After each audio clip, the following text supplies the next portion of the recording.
Fala pessoal, seja muito bem-vindo a mais um vídeo aqui no canal. Hoje a gente vai falar como que a gente consegue viver em santidade, mesmo nos tempos difíceis, né? Nesses tempos em que a gente está sofrendo ali uma pressão do pecado, das coisas que nos atraem, daquilo que nos chama para viver longe de Deus, né? E para a gente começar, eu quero ler um texto com vocês antes, que é um texto de 1 Pedro, capítulo 1, versículos 15 e 16. Vamos lá. Deus vai dizer assim: pelo contrário, segundo é santo aquele que vos chamou, tornai-vos santos também vós, mesmos em todo o seu procedimento, porque está escrito: sede santos, porque eu sou santo. Então o que a gente pode pegar desse texto, basicamente já é a gente entender esse princípio de que nós temos que ser santos por causa daquele que nos chamou. Santos porque Ele é santo. Santos em nosso procedimento. Santos em tudo que a gente vai fazer. E a santidade, cara, ela é uma das coisas mais difíceis de se viver e de se fazer constantemente, porque a gente tem dentro de nós, como diz em Gálatas, a nossa carne brigando com o nosso espírito. Nosso espírito quer as coisas de Deus,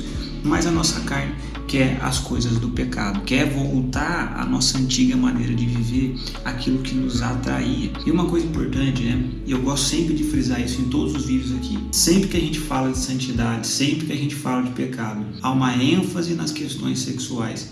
E lembre-se, elas são um pecado, elas são um problema, é um grande mal que tem cada vez mais destruído a nossa geração por causa da pornografia, por causa daquilo que você vê na TikTok, Instagram ou qualquer rede desse tipo, filmes que parece que eles colocam uma cena lá justamente para dar uma ênfase àquilo sem necessidade nenhuma. Então sim, isso é um problema, mas como eu já li em vários outros vídeos aqui, existem inúmeros outros pecados, pecados que nós cometemos fora, que são visíveis, e pecados que nós cometemos dentro, nós cometemos na nossa mente, naquilo que nós pensamos aqui, naquilo que nós falamos das pessoas, na nossa cabeça, naquilo que nós sentimos muitas vezes, como inveja, como egoísmo, como uma certa avareza, coisas desse tipo, que nem sempre dá para perceber, mas elas estão acontecendo. Então, para a gente viver em santidade, a gente tem que partir desse princípio. Por que nós temos que viver em santidade? Não é só lutar contra isso por lutar, é lutar para que a gente seja como nosso Senhor. Ele fala: eu sou santo, então sejam como eu sou. Sejam santos, porque eu sou assim. E eu que os chamei, tenho pedido isso para vocês. Sejam santos, porque eu sou santo. É isso que Jesus está nos ensinando, é isso que os apóstolos nos ensinaram sobre o que Deus deseja da santidade. Porque a santidade, ela nos aproxima de Deus. A Bíblia diz que Deus ele não habita com o pecado distancia de Deus, porque Ele é santo. Aquela impureza, aquele lixo, aquela corrupção que envolve o pecado, ela não habita com Deus, então ela fica longe. Então quando nós estamos no pecado, isso nos distancia de Deus e faz com que nós possamos viver longe dele, longe da sua vontade, longe daquilo que Ele deseja e longe da sua salvação. Então o maior ponto sobre você viver em santidade, e esse é o que eu quero te ensinar, é que muitas vezes a gente só não quer pecar porque é errado, uma coisa moral, ou a gente não quer pecar porque a gente vai perder nossas funções na igreja, a gente vai perder algum cargo de liderança, a gente vai perder tudo que a gente conquistou, como se não fosse pela graça de Deus, dentro do reino. Mas a grande questão para mim é que o pecado nos afasta de Deus. Então o pecado, ele não vai só te tirar essas coisas do tempo presente, mas como ele pode te tirar as coisas do tempo futuro, nos afastar de Deus, fazer com que quando Deus estiver habitando na terra, nós não estejamos lá, nós estejamos no inferno, ou nós estejamos no lago de fogo, nós estejamos em qualquer outro lugar que não seja diante de Deus. E esse tem que ser a nossa preocupação, nosso anseio de viver em santidade, porque isso nos aproxima de Deus, isso nos faz parecido com a natureza de Deus. Às vezes quando a gente fala assim, ser parecido com Deus, tem gente que, meu Deus, a gente não pode falar isso, que não é parecido com Deus, você quer lá, o próprio Deus diz: sejam santos como eu sou. Agora, uma grande diferença entre buscar a santidade e ser como Deus é, né? Deus, além de ser santo, Ele é muitas outras coisas. A Bíblia fala que quão profundo, quão largo, quão grande é, para que a nossa mente possa imaginar como Deus é. A Bíblia fala que hoje a gente conhece Ele em parte, mas nós veremos Ele como Ele é. Ele é muito maior do que a gente pode imaginar, mas Ele pede para que nós vivamos em santidade. Mas o nosso maior temor aqui sobre a santidade é que nós vamos viver separados de Deus se nós vivemos uma vida de pecado. Agora, partindo para algumas coisas práticas para você, uma coisa que eu aprendi muito cedo, me ajudou muito a viver, talvez, praticando menos pecado, né?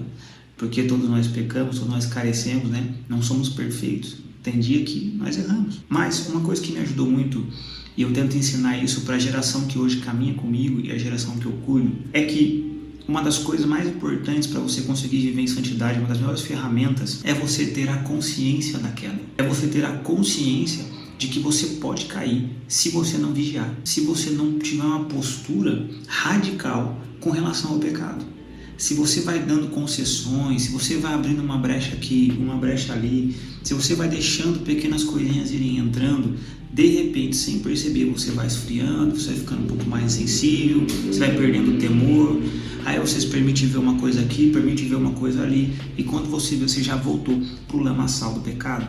Então essa consciência da queda te protege de você, então, praticar o pecado, que é o famoso texto de fugir da aparência do mal. Fuja daquilo que é mal. Porque tem um texto que eu quero ler com vocês, que é um texto de Gálatas, capítulo 6, que vai dizer o seguinte. Gálatas capítulo 6, versículo 7 vai dizer: ninguém vos engane, de Deus não se zomba, porque aquilo que o homem semear, isso também colherá. Pois aquele que semeia na carne, colhe para a carne e para a corrupção, mas o que semeia para o Espírito, do Espírito, colherá a vida eterna. Olha que forte esse texto. De Deus não se zomba. Olha forte. Nós somos de Deus. Aquilo que você plantar, você vai colher. Se plantou para a carne você vai colher. Se plantou para o Espírito você vai colher. Então é como se essas brechas, esses pequenos pecados, essas pequenas concessões que você vai abrindo são como sementes que você vai plantando. Você vai plantando algumas sementes, uma hora ela brota, uma hora acontece. É assim que, por exemplo, você acha que simplesmente as pessoas que traem a esposa, ele simplesmente acordou um dia e falou: vou trair minha esposa. Não é assim que funciona. Vou trair meu marido, vou voltar a usar droga, vou assistir pornografia. Você acha que é assim que a pessoa voltou ao pecado? Não foi. São pequenas concessões que vão entrando, pequenas brechas aqui e ali que você vai deixando de ser radical como você era com elas. E agora elas vieram cobrar a colheita. Você está plantando. Uma hora a colheita vem. Quando eu e você entendemos isso, que nós corremos o risco de pecar, nós ficamos mais ariscos com relação ao pecado. Nós ficamos mais atentos com o que está acontecendo. Nós começamos a evitar certas coisas, evitar certos momentos, evitar às vezes até certas pessoas. Às vezes, tudo que você precisa fazer para conseguir viver em santidade é parar de falar com essa pessoa aí no WhatsApp, é parar de responder essa pessoa no Instagram, parar de ficar vendo essa menina no TikTok, é parar de ficar vendo esse cara no TikTok, talvez parar de assistir a série que você assiste, talvez parar de ficar de gracinha com essa pessoa no seu trabalho, talvez você parar de assistir ou de andar com pessoas que te levam a ser uma pessoa mais egoísta, mais avarenta, mais orgulhosa. Quantos crentes não se perderam com relação a finanças de tanto que eles ficaram vendo conteúdo de ganhar dinheiro, alta performance, e você tem que ser o cara e tal, que é o ensino coach, que tem o seu valor naquilo que é ensinado, mas de tanto ver aquilo, os princípios foram deixando de lado, o princípio foi indo embora, de repente aquilo que nós aprendemos da palavra de Deus perdeu o valor e nós se tornamos o centro. Então, quanto mais você se alimenta de algo, mais as vitaminas daquele algo vão vir para você. Quanto mais maçã você planta, mais abacaxi você colhe? Claro que não. Por isso que a Bíblia diz, do texto não se zomba, porque a criação revela a glória de Deus. Então, se você planta laranja, você não vai colher abacaxi. Se você planta para o pecado, você não vai colher santidade, você não vai colher dom do Espírito, você não vai colher discernimento, você vai colher pecado. Você planta o pecado, é pecado que você colhe. Se abriu concessão, é pecado que você vai colher. Agora, ao mesmo tempo, você está lá se alimentando da palavra de Deus. A Bíblia fala: guardei a sua palavra no meu coração, Salmo 19, para não pecar contra ti. Como que pode um jovem permanecer fiel ao Senhor? Guardando a palavra do seu coração. Você está lendo a palavra, você está orando. Quando você está mal, em vez de você ir para o pecado, você pega aqui seu violão, começa a adorar a Deus, liga um som, começa a adorar a Deus. Vai andar com pessoas que vão te agregar em coisas de Deus. Não é só habilidades, mas que vão te agregar a ser uma pessoa mais paciente, uma pessoa mais bondosa. A Bíblia diz que o homem que anda com um homem que se ira facilmente, ele vai se tornar como ele. Olha o poder do ambiente. Então, às vezes, nós precisamos fugir da aparência do mal para que a gente viva em santidade. José nos ensinou isso quando ele foge de Potifar. Nós temos que fugir da aparência do mal e nos alimentar daquilo que realmente vai nos aproximar do Espírito de Deus e da santidade. Se você gostou desse vídeo, se inscreve, dá seu like e a gente se vê no próximo vídeo.